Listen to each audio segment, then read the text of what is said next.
Places, which is her la la la la la la la la. And this is about a woman named... Isn't it weird they don't tell us her name? Do we not even know her name? Maybe we don't even know her name. Hi everyone, it's Audrey and welcome back to Chapter and Converse. Today's video is going to be an author spotlight on Gillian Flynn. And she is an author that I discovered through Gone Girl, like so many other people did, and fell in love with her writing completely. And I just finished reading Dark Places, which is her second book, but the last of her books that I had yet to read yet. So basically, I've now read all 4 of her books. And I would just was rekindled sort of why I love her writing. And I thought, what a great time to dedicate a video to her in case you guys haven't read anything by her or haven't read all of her stuff. I thought I would talk about all 4 of her books and share a few opinions, and hopefully there'll be a 5th book to add to this list in the not so distant future. So like I said, I think most everybody knows Gillian Flynn because of Gone Girl. And it was her 3rd book, really just kicked her into the stratosphere. The book caught on like nobody's business, and it was so smart and so innovative. And I've got it sitting on my lap here. The story was incredible. The twist was incredible. She completely just rocked the entire sort of psychological thriller genre on its ass and set a whole new standard for storytelling, for writing, for twists, for unreliable narrators, for red herrings, for all of it. Like she changed the game completely, I would say. And many since her have tried to be the next Gone Girl, and there will never be a next Gone Girl because this just stands on its own 2 feet. And I thought I would talk about the books in the order that I read them and discovered them. And this is, like I said, the first that I read. And I loved it. I mean, I cannot say enough good things about this book. I've read it multiple times. I will continue to read it as a fan, as a writer, as just someone who just completely enjoys really great storytelling. And I would say, if you know everything about this book but haven't read it yet, and I've said this before, read it anyway. You can know the twists, you can know the reveal, but you still don't know the story until you've read the story. And I think there is something to be said for rereading books, because I'm a huge fan of that. And I think I have certainly read books, just like I have watched movies or seen TV shows where I have known things that happen in them and I've watched them anyway. And I mean, I think it's particularly tricky when, with TV shows or with, I was about to hold this up again. If you're reading a book series, sometimes you just know what happens in book 7, but you can still go back to the beginning and find out how we got there. And I think it is really hard, especially when you're discovering an author partway through his or her career, if they're a series writer, to not have some spoilers. But I'm not going to let that stop me from reading something. So all that soapbox to say, if you haven't read Gone Girl or have hesitated to read it because you think read it anyway, because I think her writing is worth it, her storytelling is worth it. And again, there's so much more to this book than just that one aha moment. And this is just a great story, in case you don't know, of Nick and Amy Dunn, and they are married. And on their 5th anniversary, Nick gets a call from one of his neighbors that the front door is open and something kind of seems amiss. And Nick goes home and Amy is missing, and the house is a little bit turned over, and there's a spot or 2 of blood. He calls on the police, and instantly they turn to him as the husband. And we get sort of this whole media circus of where is Amy? And Amy happens to be the daughter of, I don't know if her parents were both psychologists, but basically she was sort of the focus of a children's book. And so she was sort of famous in her own right growing up in New York. And now they are back in the small town of Missouri because they came home where Nick is from to take care of his ailing father, and his twin sister is there. And what we come to find is that their marriage is not as good as maybe people thought it was, and we start to get things through Nick's perspective and through Amy's diary entries, and things start to be revealed. And it is this very twisted story about this couple, and it is so incredibly good. So incredibly good. And I just can't shut up about it. So Gone Girl remains my favorite of all of her books. So absolutely, number one, read it, read it, read it. And if you are someone who also likes to watch the movie, and even if you've seen the movie, still read the book. I would say the movie does a very solid job of justice for the book. But again, the book is better. The second of her books that I read, which I've also read multiple times, is Sharp Objects. And this was her first book. And I would say this is almost as good as Gone Girl, if not as good as Gone Girl. And the HBO series of this is also incredibly well done. And I think the reasons why Sharp Objects and Gone Girl were both great on the big screen is because Gillian Flynn played a part in both of those. But Sharp Objects is a story of a woman named Camille Preaker, who is a journalist who reluctantly has to return to her hometown, trope I love, because some young girls have gone missing there, and it's sort of turning into a bigger story. So her editor sends her back there so she can sort of bring that hometown feel to the story, and also because she has some connections and is likely to get more insight than a stranger going down there would get. The hitch is Camille's mom and stepfather and younger sister live there, and she has a horrendous relationship with these people, to say the least. And she is not at all jazzed to go back there because her experience in this town, her experience growing up, were horrible and have completely impacted her life in very terrible ways. But she is forced to go back there and sort of confront all of these things. And this story is so fascinating in, again, these very dark characters and these very messed up things that people do. And what I love about Gillian Flynn's writing and her characters is that it is very gritty, and it is very real, and it's very ugly. And I think I don't want to say like she shines a spotlight on the ugliness of human nature, but she kind of does. And there's a lot of things in a lot of these books where people are doing really horrible things and are saying really ugly things and are making really bad choices, and they're not always surprising, or they're not always like, I've never heard of that, or I can't believe that happened. It's just like, it makes sense that people do what they do in a lot of these, and even though sometimes it's uncomfortable to listen to or to watch or to sort of bear witness to, you can kind of understand it. And Camille's journey I find so interesting, and her as a character I find so interesting, and I loved it. And I mean, I'm sitting here talking about it and I'm thinking like it really is as good as Gone Girl. It's a very different kind of story, and I really feel like you can see, kind of when you read any author and you read all of their books, you can see sort of the evolution of them as a writer. But I feel like Gillian Flynn is so authentic in her writing, and who she is as a writer is 100% here on these pages in such a beautiful way, and in dark, gritty, disturbing ways. And she continues to hold true to that throughout. So this, again, we get the investigation into what is happening. I'm just trying to look at the back because I want to make sure I'm not going to give away anything that's not sort of, if you read a little synopsis of it. But she winds up working with kind of the local police to try and understand what happened to these girls that have gone missing, and she's interviewing the families. And then there is a detective that comes in from sort of another outsider who comes in that she sort of befriends to sort of help with her investigation. And then she's very much forced to deal with her mom, and she winds up staying at that house, and it brings up all these memories from her childhood.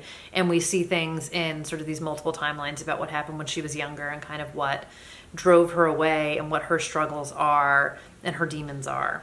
Demons is probably the right word to talk about all of Gillian Flynn's characters. But I love Camille. I love her messed up mother. I love her messed up sister. I enjoy the story. It has a great ending to it. And I just can't recommend it enough. I probably will read it again, just like Gone Girl. But yes, huge fan of this one as well. The next book I read is the novella The Grown Up. And this came out in 2014. And it's just sort of like, I feel like it was like a little tease of Gillian Flynn. And it is about a woman who's basically working as like a fake psychic and kind of, you know, tells people what they want to hear. And she winds up meeting this woman, Susan, who comes to her because she is living in this house. They're in New York. I think they're in New York. Doesn't matter. Called Carter Hook Manor. It's a Victorian house. And the mom is sort of convinced it's like haunted / possessed, and she wants the psychic to come and basically like do an exorcism on the house. So this is one that's hard to talk about because it's so short, so I don't want to give anything away, but basically she goes to do this because she needs to make some money, and this is some classic Gillian Flynn happening in here. So I will say the language, the darkness, the twists is very Gillian Flynn. The only problem with this book is that there wasn't enough of it, and I wanted more. But if you need a little bit of something to tide you over, I would definitely pick this one up. So it was good, it was quick, it was easy. Easy read, fast read, but like a nice little toe dip back into Gillian Flynn's world. And then the last book of hers that I read is Dark Places, and this is her second book. And I just recently listened to this actually for Thriller-a-thon, and I enjoyed it, but I had said this before, and I'm going to say it one last time. Of all 4 of her books, this definitely was my least favorite, and it is not to say that it wasn't good. It's just it wasn't for me in some ways. And what I found, for one, I found that this was way too big. So I thought we could have done without a lot of the backstory. It felt very clunky at the beginning of it, and I had a hard time finding a rhythm and getting into the story. And what I have found with understanding the novella, sort of, again, I mean, by the time you get into it, it's over. I mean, you're into it from the start, but like it's quick. But when I think about Sharp Objects and Gone Girl, right out of the gate, I was completely intrigued by the characters, by the story, and by like what was going to happen, and I wanted to know what was coming next. With this book, I found that there was a lot of setup before we got to like the actual happening part of it. So once I did get into it, I was off to the races. But it took me a longer time to get into it. And at the end of the day, I didn't love our main character in this, Libby.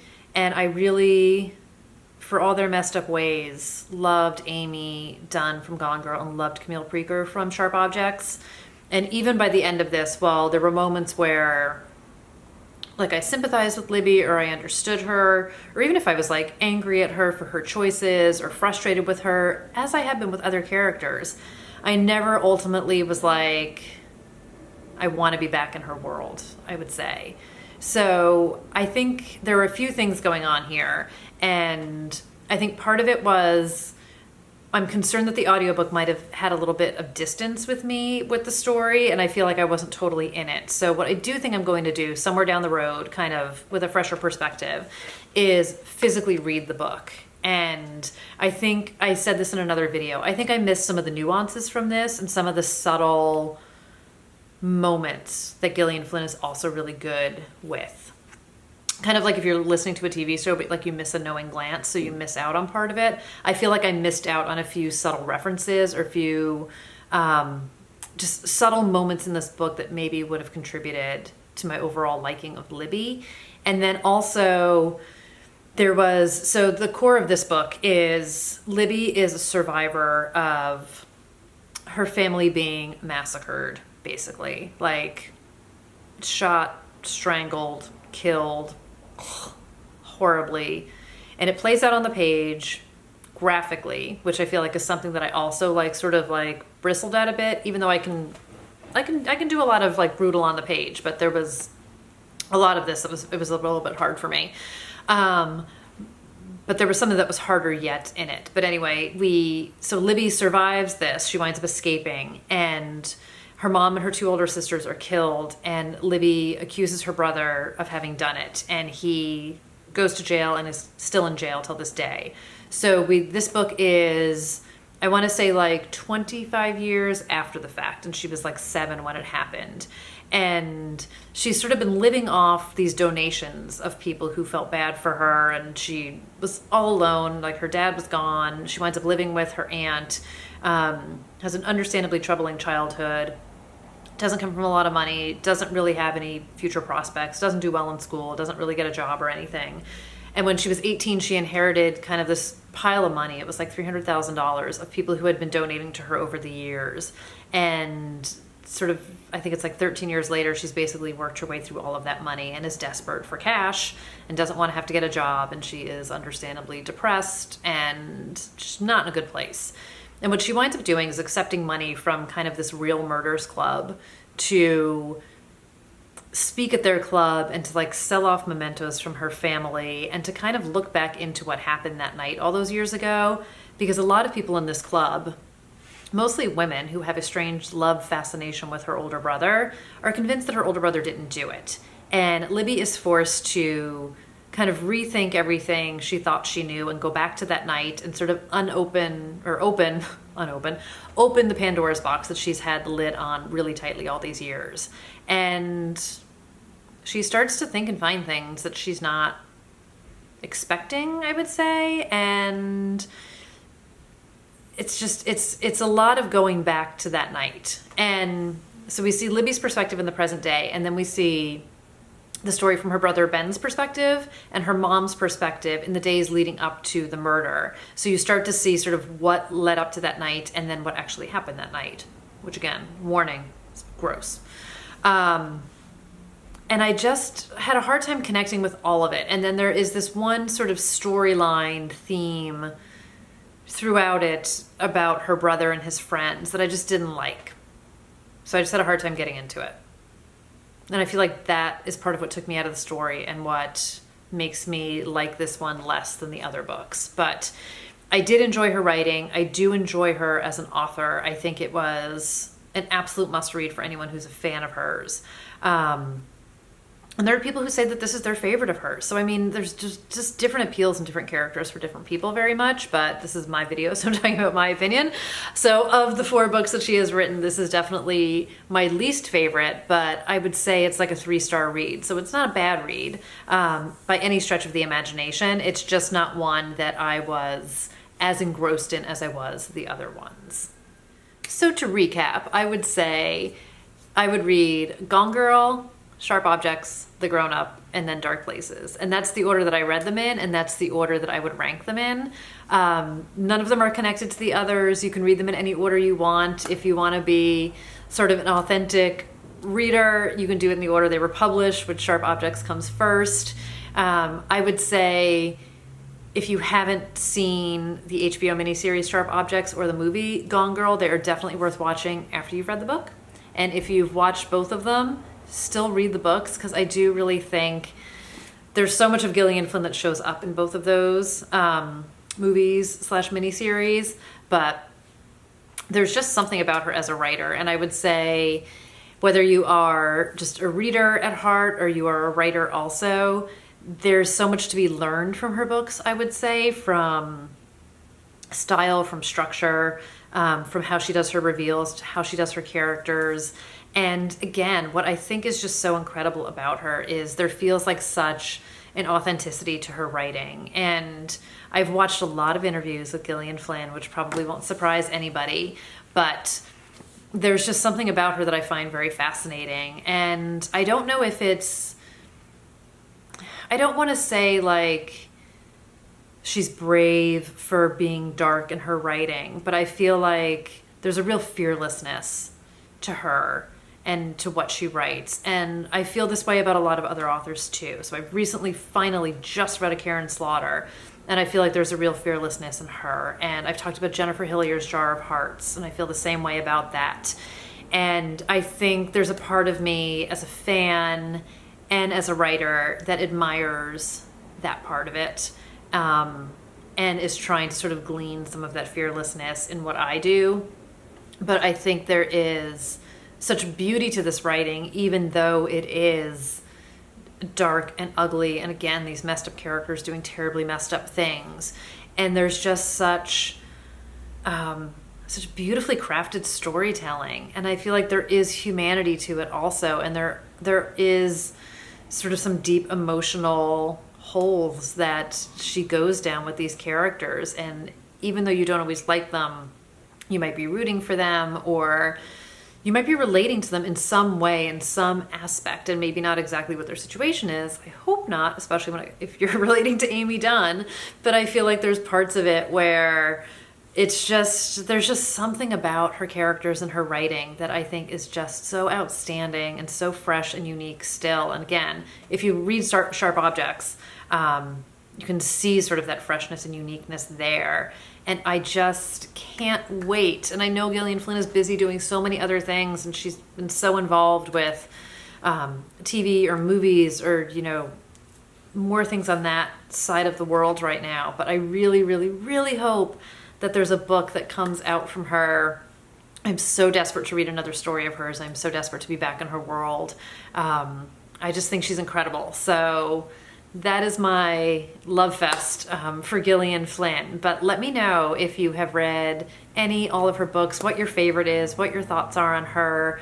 Talk about the TV shows and the movies and all that stuff too. I haven't seen the movie of Dark Places yet, but I'm going to give it a go because I feel like it's on Hulu or Amazon or something like that. So I'm just curious to see it. I've heard mixed bag on it, but I've watched all the other ones, so why not watch this one? But I'll let you guys know what I think about that when it actually happens. But let me know, again, your thoughts, Gillian Flynn. If anyone's heard any rumors about something new she's doing, let me know. I haven't looked in a while, but when it happens, I will be there for it 100%. So thank you guys for watching today and listening to me rave on, and I will see you guys next time around. Bye, everybody.